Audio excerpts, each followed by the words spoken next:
मंसूर हलचल आपके लिए एक नया कार्यक्रम लेकर आया है जिसका नाम रखा है रूबरू।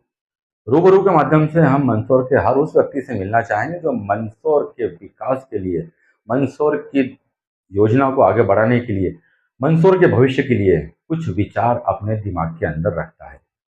हमने आपको बताया कि इसके अंदर राजनीतिक लोगों को भी बुलाएंगे मगर राजनीतिक आरोप प्रत्यारोप नहीं होंगे। हम सामाजिक लोगों को बुलाएंगे मगर सामाजिक विषमता इसके अंदर हम पनपने नहीं देंगे। हम विकासशील लोगों को भी बुलाएंगे मगर उनसे बातें सिर्फ विकास की करेंगे, नेगेटिव बातें बिल्कुल नहीं होगी। सभी विषय इस कार्यक्रम के अंदर आमंत्रित रहेंगे मगर सिर्फ वही विषय आमंत्रित रहेंगे जो मंदसौर के विकास को एक नया आयाम देते हैं।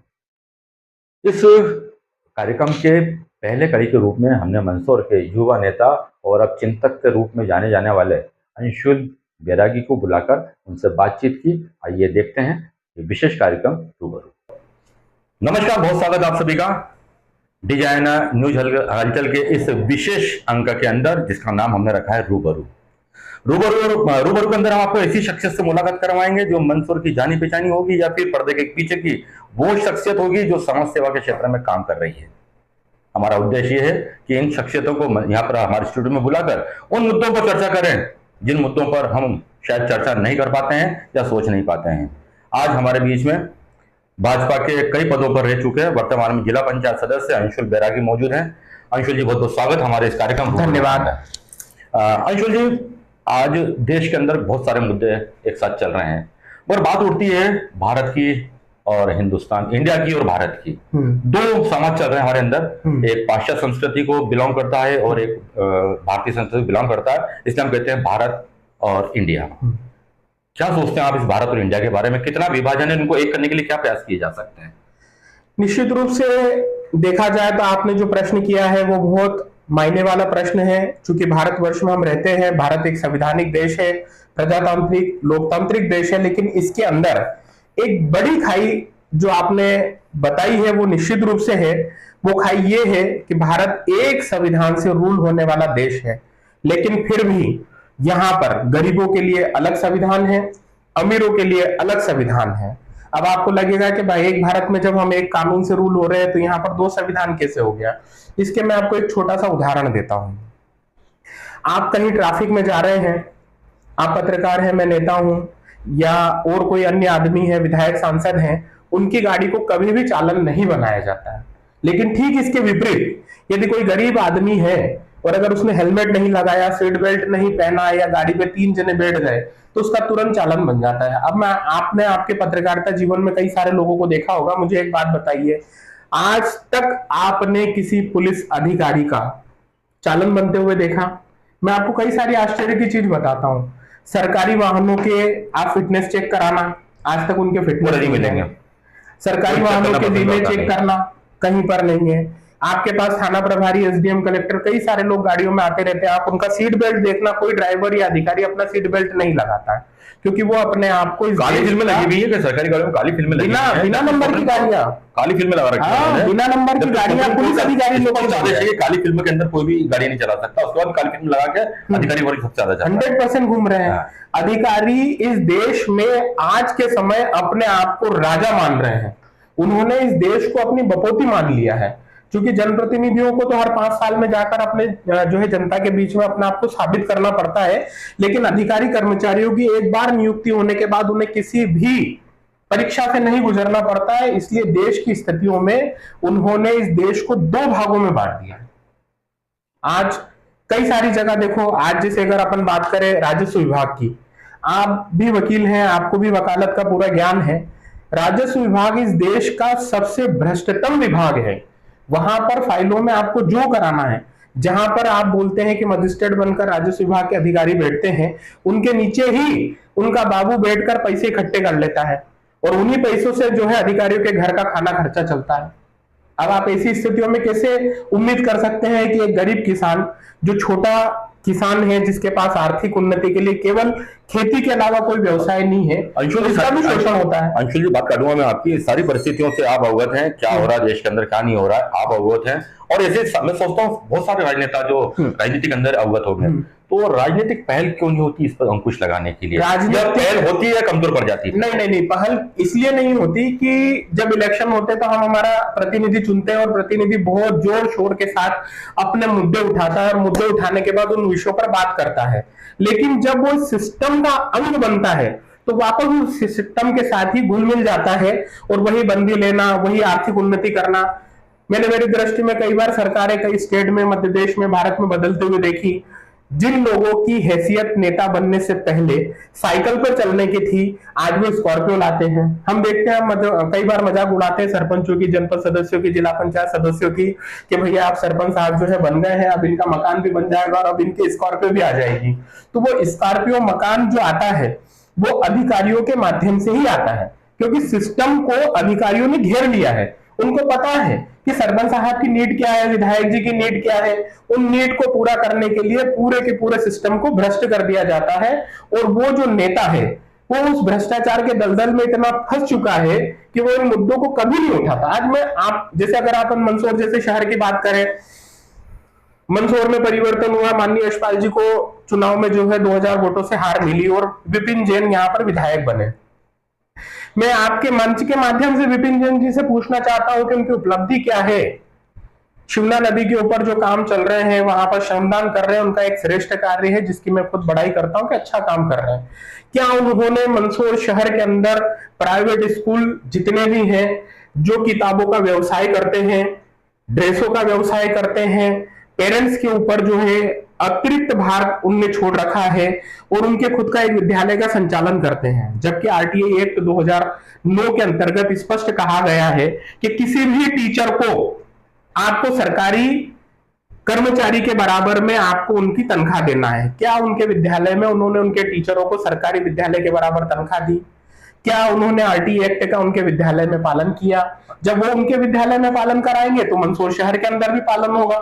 शिक्षा कभी भी व्यवसाय नहीं है, ये भारत का संविधान कहता है, लेकिन इंडिया का संविधान ये कहता है कि शिक्षा का विद्यालय खोलो। और जो कल तक एक गरीब टीचर था और उन्हें एक संस्था बना के विद्यालय खोल दिए, आज वो हमारे शहर के करोड़पति बनकर घूम रहे हैं। और इस क्षेत्र में अगर पूंजीपति, व्यवसायी, नेता अगर ये लोग आ रहे हैं तो वो इसलिए ही आ रहे हैं कि उनके लिए वो व्यवसाय है, धंधा है। तो आज शिक्षा के क्षेत्र को भी इन लोगों ने धंधा बना लिया और ये जो राजनेता लोग हैं ये इस विषय के ऊपर प्रश्न नहीं उठाते, क्योंकि ये सब लोग इन व्यवसायों से जुड़े हुए हैं।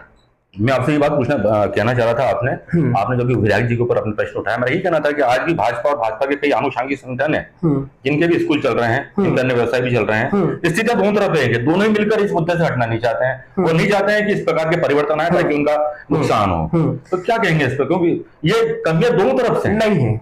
भारतीय जनता पार्टी के आनुषंगिक संगठन द्वारा विद्यालय चलाया जाता है जिसकी फीस बहुत कम है, जिसके आनुषंगिक संगठनों के लोगों के भी चल रहे हैं। व्यक्तिगत अगर कोई चला रहा है व्यक्ति बात कर रहा हूं, तो निश्चित रूप से वो लुटेरा है। भाई मेरी नजर में अगर कोई व्यक्तिगत रूप से लुटेरा है तो निश्चित रूप से वो लूट रहा है, लेकिन अगर कोई संगठन के माध्यम से अगर कोई सेवा कार्य चल रहा है तो निश्चित रूप से एक प्रकल्प है। उस प्रकल्प के ऊपर हमारे प्रश्न नहीं है। हमारे प्रश्न व्यक्तिगत रूप से जो धंधेबाज बन तो जो बीजेपी के जो कई लोग हैं जो स्कूल में जुड़े हुए, अन्य व्यवसाय में जुड़े हुए हैं, जुड़े। अब मैं सरस्वती स्कूल की पर्टिकुलर बात नहीं कर रहा था। मैं जो व्यक्तिगत रूप से ऐसे स्कूलों से जुड़े हुए हैं, जो आपने कहा कि इस प्रकार से आरटीआई का लाभ नहीं मिलता है, सरकारी रेट नहीं मिलता है, वो इधर भी हो रहा है। वो हो रहा है ना, मैंने इसलिए हो रहा है कि उनने सीख लिया। भाई आप तो विद्यालय की बात कर रहे हो, कई सारे लोग ऐसे प्राइवेट हॉस्पिटल चला रहे हैं जहां पर उन्होंने कसाई खाने खोल रखे हैं, उन्होंने हॉस्पिटल भी खोल रखे हैं। कोई मनुष्य आता है तो मनुष्य की आत्माओं के साथ खिलवाड़ किया जाता है और उन आत्माओं के खिलवाड़ करने के बाद उनके ऊपर पूरा का पूरा अत्याचार किया जा रहा है। तो ये आज के समय में जहां पर हमें सेवा का माध्यम बनाना था, वो सेवा का माध्यम वर्तमान समय में अर्थ अर्जन का माध्यम हो चुका है। वो चाहे राजनीतिक लोग हो, प्रशासनिक लोग हो। निश्चित रूप से जो आपने एक पहली लाइन कही है कि हम ऐसे भारत में रह रहे हैं जहां पर 2 कानून 2 संविधान है। हमने कश्मीर के अंदर 2 संविधान बदल दिए, लेकिन वर्तमान भारत के अंदर जो पूंजीपति, अमीर, गरीब और इनके बीच में जो खाई बनी हुई है, ये एक शक्ति संपन्न व्यक्ति के लिए कानून शून्य होता है। आज भी हमारे देश में, आप भी वकील हो, मैं भी वकील हूं, आप ये मेरी लाइन, जनता हमेशा मेरी इस बात का समर्थन करेगी, 3 चीजें कभी भी गरीब व्यक्ति के लिए नहीं बनी है। पहली शिक्षा, दूसरा स्वास्थ्य और तीसरा न्याय। अगर आपको न्याय भी चाहिए तो थाने पर फरियादी से भी पैसे लिए जाते हैं और आरोपी से भी पैसे लिए जाते हैं।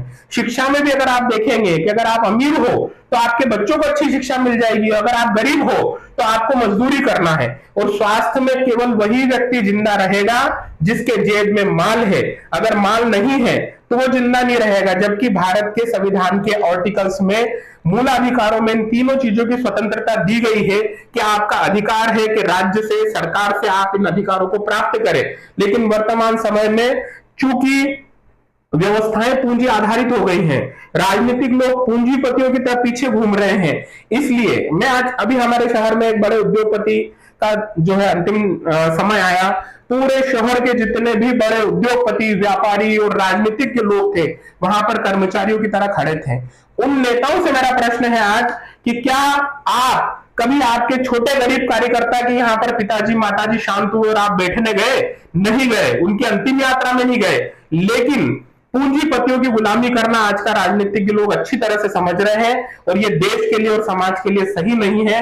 आपके माध्यम से मैं संदेश देना चाहूंगा कि खाई को जब तक पूरा नहीं जाएगा तब तक आप श्रेष्ठ भारत की कल्पना नहीं कर सकते। बहुत ज्वलंत मुद्दा हमारे देश का ये कि एक ही देश के अंदर हम भारत में भी रह रहे हैं और इंडिया के नियम भी फॉलो करने पड़ रहे हैं। अंशुल जी, मैं आपसे एक चलते चलते हमारा जो इसका उपसंहार के रूप में आपसे पूछना चाहता हूं मैं, यदि मान लिया जाए कि आपको ऐसा कुछ सुपर पावर दे दिया जाए कि इस खाई को दूर करना है, तो क्या प्लान आपके दिमाग के अंदर, कैसे दूर करेंगे? निश्चित रूप से खाली देश में जनता आपसे कुछ नहीं चाहती। जनता के तीन चीजें हैं, शिक्षा, स्वास्थ्य और न्याय, और उनको दो समय का अच्छा रोटी कपड़ा मकान। आज आजादी के बाद से भी हम जो है, आज भी राजनीतिक लोग दिल्ली से लगा के भारत और भारत में यहां से लगा के मंदसौर तक केवल आदमी यही कह रहा है गरीबी हटाओ, यही कह रहा है शिक्षा दिलाओ, यही कह रहा है स्वास्थ्य दिलाओ और यही कह रहा है न्याय दो। इन तीन चीजों पर निश्चित रूप से हमें काम करना चाहिए। भले आप आपके यहाँ पर विकास की कितनी भी चीजें खड़ी कर लो, जब तक आप गरीब व्यक्ति को न्याय नहीं देंगे, उसको स्वास्थ्य, शिक्षा, रोजगार नहीं दोगे, तब तक ये भारत कभी भी श्रेष्ठ नहीं बन सकता है। मैं वर्तमान समय में पूरे विश्व के ऊपर एक बड़ी चीज खड़ी हो गई है और आने वाले समय में वो समस्या बहुत दिखेगी। आप टेक्निकल चीजों में अगर देखेंगे तो भारत एआई में पिछड़ता जा रहा है। विश्व के सारे देश एआई की ओर ट्रांसफर हो रहे हैं और आज हमारे बच्चे मेघालय की शिक्षा पद्धति के कारण वही इंग्लिश के ढकोसले और बाकी चीजों में फंसे पड़े हैं, टेक्निकल नहीं हो रहे हैं। जापान के बच्चों को देखोगे तो 12-13 साल की उम्र में जो है वो कोडिंग सीख रहे हैं, टेक्निकल बन रहे हैं, और हमारे बच्चे जो यहाँ पर आज हमारी शिक्षा पद्धति में 8वीं तक आपको जबरदस्ती पास करना है। तो ये व्यवस्था है, जब सरकार को लोगों को मजबूत बनाने की तय करना चाहिए था। ऐसी परिस्थितियों में ना हमारे विधायक, सांसद, मंत्रीगण प्रश्न पूछते हैं, ना उनके प्रश्नों में कोई धार होती है, ना उस दिशा में काम करते हैं। देखो, एक बात आप निश्चित रूप से याद रखना, सरकार आपको वही देगी जो आप मांगोगे। 1992 के बाद देश की जनता ने राम मंदिर मांगा, सरकार ने राम मंदिर दिया। देश की जनता आज अयोध्या, मथुरा, काशी की बात कर रही है, निश्चित रूप से सरकार उनको अयोध्या, मथुरा और काशी देगी। आज हिंदुत्व की बात हो रही है, सरकार उसी दिशा में जा रही है। अगर यहाँ के देश के लोग अच्छी शिक्षा, अच्छे स्वास्थ्य, अच्छा रोजगार और देश की उन्नति मांगेंगे तो राजनीतिक लोगों की और सरकार की मजबूरी होगी उन काम को करना है, क्योंकि नेता वही चाहेगा और वही करेगा जो जनता उनसे मांगेगी। तब जनता को तय करना है कि 500 रुपए शराब में बिकना है या अपने मुद्दों को और अपने भविष्य की बात करना है। अंशुल जी, लगा नहीं मेरे को आपसे, मुझे एक राजनेता से बात कर रहा हूँ, मैं जिला पंचायत सदस्य से बात कर रहा हूँ, लगा एक चिंतक बैठा हुआ मेरे सामने जिससे मैं बात कर रहा हूँ और बड़े खुलकर वो अपने विचार को प्रकट कर रहा है जी। तो मैं सोचता हूँ आज हमने जो इस रूबरू के अंदर जो ज्वलंत मुद्दा रखा था वो यही था कि इंडिया और भारत के बीच की खाई को कैसे पाटा जाए और इस खाई के बीच में क्या क्या विसंगतियां हैं, इसके बारे में अंशुल जी हमें खुलकर बता रहे थे। आज हमारा यह पहला अंक है। हम उम्मीद करते हैं कि आगे भी आने वाले अंकों के अंदर हम आपको ऐसी ज्वलंत मुद्दों के ऊपर, शहर की समस्याओं के बारे में, प्रदेश के मुद्दों के बारे में, देश के मुद्दों के बारे में आपसे रूबरू होते रहेंगे। अंशुल जी, बहुत बहुत धन्यवाद आपको इस ज्वलंत विषय को उठाने के लिए और इतना खुलकर बोलने के लिए। क्योंकि आज आपने राजनीतिक चूल्हा पूरा एक तरफ डाल दिया था आपने, और चिंतक के रूप में सामने बैठे थे। नहीं, मैं लास्ट मेरा जब चुनाव जिला पंचायत का खत्म हुआ था कार्यकाल, उसके बाद जब मैं पूर्व हो गया था, तो उसके बाद मैंने राजनीति से एक तरह से संन्यास लेके और बाकी चीजों में ध्यान देना शुरू किया। तो जब मैं न्यूटन हुआ तब मुझे समझ में आया कि वास्तविक स्थिति क्या है। यदि मैं एक राजनीतिक के रूप में तो मैं वही बात करता, वही उन्हीं मुद्दों पर बात करता, ना चिंतन करता, ना विषयों पर बात करता। लेकिन मुझे जो वास्तविकता में चीज दिख रही है, क्योंकि मोदी जी का विजन अच्छा है, भाजपा सरकार का विजन अच्छा है, देश का विजन अच्छा है, इसलिए उन्होंने इस दिशाओं में कुछ काम भी किया है। लेकिन जनता को भी जनता से जुड़े मुद्दों पर बात करना पड़ेगी, और जनता जागृत नहीं होगी। बिना जनता के जागृत हुए तो ना देश आजाद हुआ था, न यह भारत आजाद होगा। वर्तमान समय में भी जो लाल फीताशाही ने आपको घेर रखा है, इस लाल फीताशाही को भी आजाद कराना पड़ेगा, वरना देश जो है तकलीफों में जाएगा। क्योंकि केवल नेता लोग कुछ नहीं कर सकते, उसके लिए पत्रकारों को खड़ा होना पड़ेगा, उसके लिए जनता को खड़ा होना पड़ेगा, उसके लिए राजनेताओं को खड़ा होना पड़ेगा, और उसके लिए प्रशासनिक सिस्टम में कुछ न कुछ परिवर्तन लाना पड़ेगा। तभी ये जो भ्रष्टाचार की जड़ है वो खत्म होगी। क्योंकि भ्रष्टाचार की जड़ ही प्रशासन है, वही नेताओं को बिगाड़ते हैं, वही जनता को बिगाड़ते हैं, और वही माहौल खराब करते हैं। मुझे लगता है आने वाले समय के अंदर, जैसे किसान आंदोलन की चिंगारी हमारे मंदसौर से निकली थी, एक जन आंदोलन की चिंगारी मंदसौर से निकलने वाली है, शायद झंडा बरदार हमारे अंशुल जी रहेंगे। बहुत बहुत धन्यवाद आपको, बहुत बहुत धन्यवाद आपको। जय हिंद।